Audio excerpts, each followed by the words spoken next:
Good morning. Welcome to my kitchen. I'm Dana Beardshire, and you are now in Yaya's kitchen. Yaya is the name that my grandchildren call me. Today I've created a creamy spring pasta sauce. There are several steps in the preparation, and then the sauce comes together really quickly. I have a couple of confessions or secrets that I want to share with you. One of them is that I tend to forget a little bit when I'm multitasking. So I have learned to use my handy dandy, you can't see it because I'm solo videotaping, kitchen timer. It's really easy and it helps me not forget things. And I use them religiously to help me stay on track and not forget about things that I have when I have a lot of things on the stove at once, or I have several things coming in and out of the oven. That's one of my confessions or cooking tips. Another secret that I have to share with you today is, I guess it's a true confession kind of day. I don't often test things out before I make them for friends and family. I have, however, tested this recipe before to make sure that it makes sense, to make sure that the ingredients are the right balance, and to make sure that it would taste good, that you would enjoy it. So I have a medium size and I have a large. One is going to be for pasta and the other is going to be for asparagus. I have a sauce pot and I have a saute pan. We're going to use, those are the 4 pans that we're going to use in this, and the one additional thing would be a baking sheet. Turn on our oven to broil. That's the first thing we're going to do. And while it's getting warm, we're going to take pine nuts, and it's 4 tablespoons. Stick those in the broiler right now, and I'm going to set my timer. Here we go with the timer for 5 minutes. They're going to get nice and toasty. We're going to turn on both pots with our water and onto high for both of those, because we want to bring them both to a boil. And we're going to put generous portions of salt into the water. I am using 3 stalks of asparagus per serving. Asparagus into about 1.5 inch lengths. And we're going to, when the water comes to a boil, we're going to stick those in the water and blanch them for just a very short period of time. It's up. That means our nuts should be checked. Oh yes, those are nice and toasty. And boy, do they smell good. Okay, so we're just going to set that pan right over there for a minute while we finish chopping some garlic, and we're going to chop some shallot.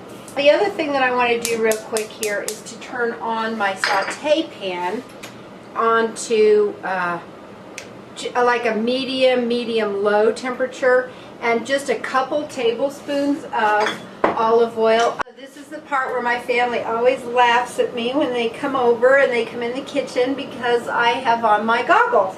I don't wear them a long time, just long enough to get the onions cut up.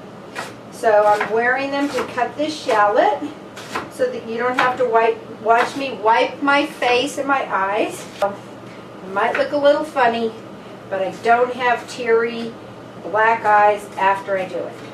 So one of our co-stars in our ingredients, spring veggies and Philadelphia cream cheese. So when the oil has gotten hot but not smoking, then go ahead and add the shallot to that. So we just put that in. You can hear that it's, gotten warm because it's sizzling a little bit. And we're going to leave the garlic on the cutting board for just a minute while we let those shallots sit.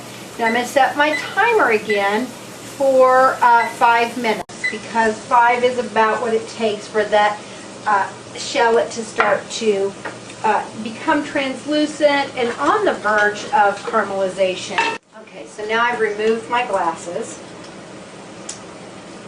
and we're going to open up this cream cheese, and we're just going to set it in our 3rd pot,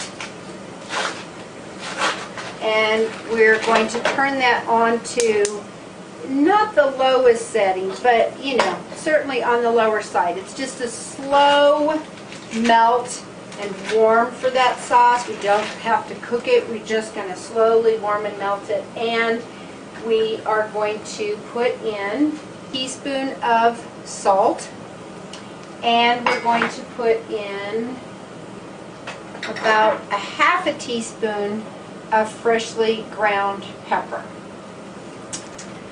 There we go with the pepper. And we are going to add 5 tablespoons, actually is what it ended up being, but 5 tablespoons is just a little bit over a quarter cup. So I think you can eyeball that and pour that in. About 16 grape tomatoes. So we're going to stick those under the broiler, and I think we're going to try 3 minutes. It's are starting to brown and soften, and you know it's going to add the garlic. So we're just going to scoop that right in there. Pour 1 pound of pasta. Now the recipe says you can use rotini or rigatoni. So we're going to let that boil, and that's 10 to 12 minutes for that. Put up some basil leaves into a nice tight little roll, and I'm slicing the basil so that it can be another really fresh, bright, happy topping on our pasta sauce. I don't know about you guys, but I love basil in everything. Check the tomatoes real quick. So now that that sauce is creamy, the next thing we're going to do is we're going to add in the garlics and shallot. We're going to add the asparagus. So we're going to drain that asparagus as well as you can. Add that into that sauce. We're going to give that a stir. We're going to add into the actual sauce are the tomatoes. We're going to gently stir because we are not trying to create tomato sauce here. We want the tomatoes to be part of the sauce and not become the sauce. I like my pasta al dente. Taste it. You know what? I like it al dente, but that's not al done.